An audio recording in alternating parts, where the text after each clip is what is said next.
Good morning, students. We have started landlords and tenants under the British and the Nizam rule yesterday. So, we discussed about Zamindari system yesterday. So, to collect the revenue, Britishers conducted the auction for Zamindars. So, according to that Zamindar system, they fixed the collection of revenue permanently. Okay, so more than that, the Zamindars won't collect from the farmers. So, and Britishers encouraged Zamindars to invest on lands, on irrigation to improve the product. But that was not happened. The Zamindars were not invested amount on the agriculture, but they collected more than the fixed amount and those were benefited. Okay, so after long time, the British officials were convinced that the system of revenue collection had to be changed again. So now they want to change the revenue system again. So previously they implemented Zamindari system, now they implemented the Raitwari system. So previously the revenue was fixed permanently, but the income of Britishers were not increased. So the districts of Ballari, Anantapur, Kadapa and Kurnool were given to the Britishers by the Nizam on account of debt in maintaining the British contingent. So those areas were given back to Britishers by the Nizam. So these areas known as Rayalaseema. So Thomas Monro was appointed as the principal collector of these districts in November 1800. So at the time, the ceded districts, the districts which are given by the Nizams, districts were in a complete anarchy. Means, so those were not under control of the Britishers. So there were 8 Palagars, means leaders or chieftains or petty chiefs in this area. So these Ballari, Anantapur, Kadapa and Kurnool were ruled by Palagars or petty chiefs at the time of Britishers. So they resisted the imposition of British rule, and Monro first subdued the Palagars, means suppressed the Palagars and disbanded their armed followers. So those areas were occupied by the Britishers. After restoring law and order, Monro commenced his work of survey and revenue settlement. Already you know, survey means collecting information about the lands. The lands belongs to whom and area and boundaries. That is the meaning of survey. So Monro started conducting survey about the lands. So he realized that there were no Zamindars in the south like in northern India. Northern India there are Zamindars were there, but in south, especially in Deccan area, so instead of Zamindars, so these farmers are peasants of Andhra and Tamil Nadu were cultivating their lands and they are paying revenue to the government directly. So recognizing the importance of the peasants, he devised the Raitwari settlement, which was introduced in entire South India and later in Western India. So what they realized, so there in Southern India there were no Zamindars to collect the revenue. So the peasants only cultivating and paying the taxes to the Britishers. So in this area he tried to introduce the Raitwari settlement to recognize the peasants. So Rayat means a cultivator. Cultivator means farmer who are cultivating the land. Okay, so the Raitwari means peasant tenure. So it was decided to collect revenue from the actual cultivators or owners of the land. Okay, so under the settlement, the peasants cultivating the land were identified. Their field was identified and survey number was given to the every piece of land, fixing the legal ownership. So here previously there was no any record about the lands. Now after survey, the peasants identified and their lands also identified and given survey numbers to those lands. Means they got the ownership on the lands, legal ownership on the lands. So while fixing the tax, those were considered the price of the yield and how much yield they got, yield and price and market conditions also consider before fixing the tax per acre. Okay, but before the cultivation, so before rainy season, so in 1801 1802 Monroe had given advances to the Ryots cultivators to purchase seeds, agricultural implements, bullocks and to repair old wells or dig new ones. So means before rainy season or before cultivation, so Britishers provided some loans, advances to the Ryots to purchase the seeds, agricultural implements and fertilizers, pesticides like that, bullocks and repair the old wells and dig new ones. So through this, because of this activities, the production was increased. And they got the good revenue. Britishers got the good revenue collection. This confirmed that Monroe's approach was right. Okay. Next, development activities by the Britishers. So some British administrators believed that it is the duty of the government to invest in large scale irrigation works. So previously they encouraged the Jamindars to invest money on the land, but those were not done that. Now some administrator believed that that was the duty of government to invest in large scale irrigation works. So then only cultivation land will be increased and they will get more income and even government will get the more revenue. So due to the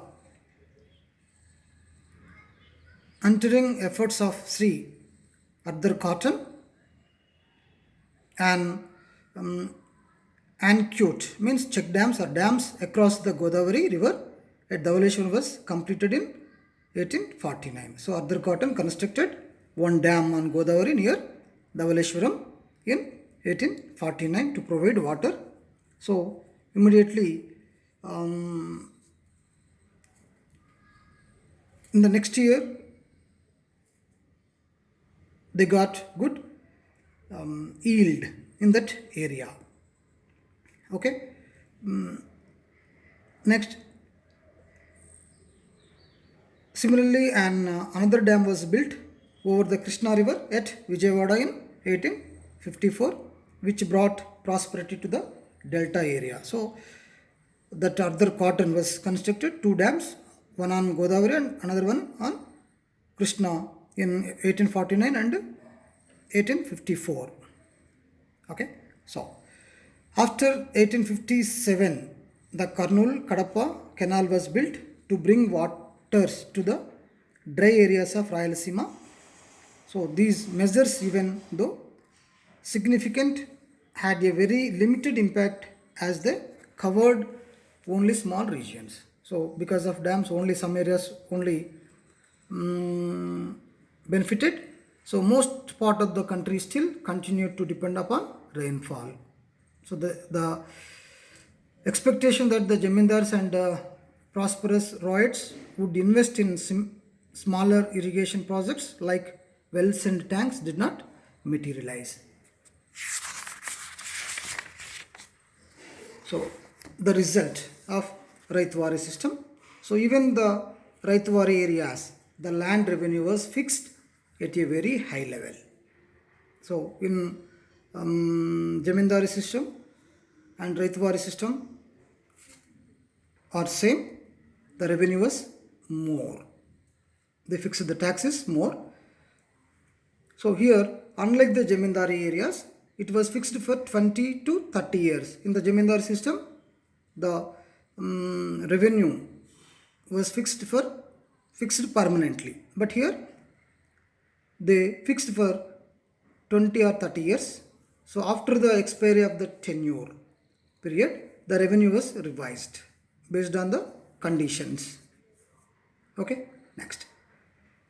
The land revenue was so high that in the beginning it had to be collected by force.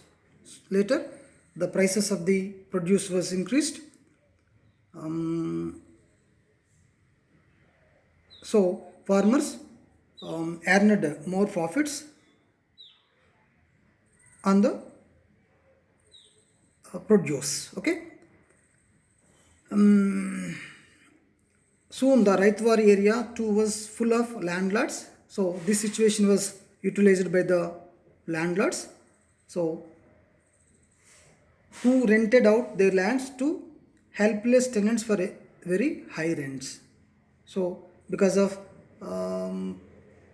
high price of produce, so the landlords given their lands to peasants on rent, on high rents.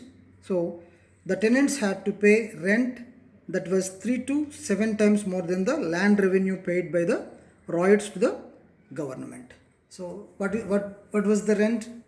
The rent was 3 to 7 times more than the tax. Here example given. So here the royal paid 100 as land revenue for a piece of land to the government. So he was able to get rupees 300 to 700 from the tenants for the same land.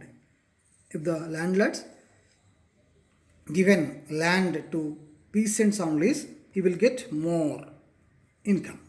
So as a result, they were not interested in investing in improving agriculture, but only in renting it out at higher and higher rates. The Jamindars were not invested more money on the improving the agriculture, but they try to let their lands to the peasants. Okay, next. Commercialization and money lenders. So because of high revenue, so officials tried to collect more revenue from the farmers. So peasants were unable to pay the taxes and they fled the countryside. They left the agriculture, so they migrated from other places. Thus villages became deserted in many regions. So farmers stopped the agriculture and they migrated to other regions. That's why thus villages became deserted in many regions. So some people thought that because of Raitwari system, the peasants may get the benefit, but this did not happen due to the very high land revenue rates. So to pay the taxes and to pay the land rent, so peasants very often borrowed money from money lenders, okay, with higher rate of interest. So if they could not repay their loans on time, so the money lenders also went to court to get their land auctioned to recover the loan money. So due to this new British rule for collecting land revenue, many peasants fell into deep debt trap. So there was also another reason why their debts kept increasing. So at the time of civil war in America, so example, in 1861 there was a civil war in America, and British factories turned to India for the supply of cotton.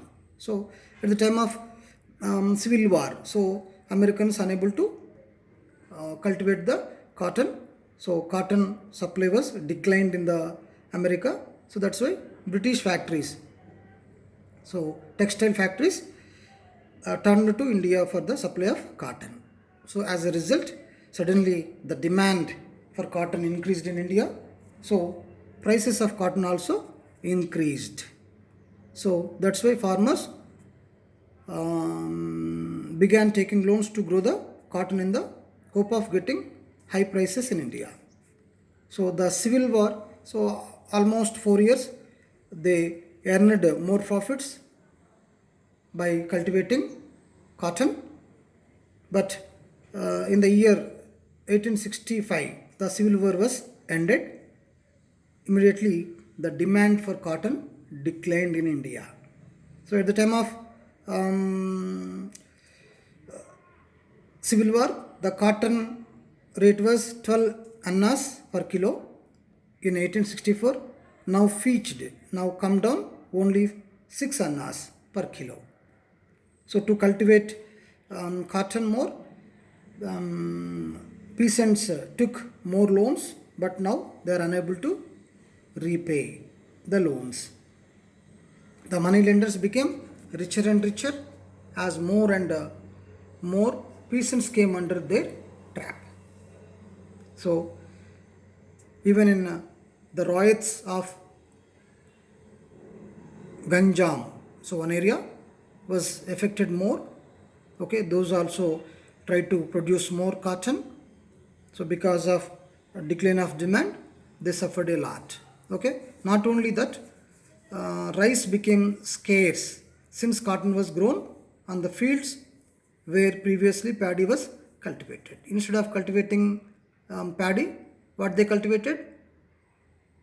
They cultivated cotton to get more profits. So that's why the the scarcity of rice was increased. So the scarcity of rice hit all the sections of the population. Thousands of people died of hunger in the famine known as Ganjam famine. So at the time of civil war in America, so they cultivated cotton instead of rice. So because of that, scarcity of rice was increased. So all the people suffered because of scarcity of rice. Okay, so many people migrated to South America, Fiji and other distant places as coolies. Farmers also converted as labor, and they migrated to different places to lead their livelihood because of Raituvari system. Okay, so Raituvari system was not benefited by the peasants. Okay, so next part of the lesson we'll discuss tomorrow. Thank you.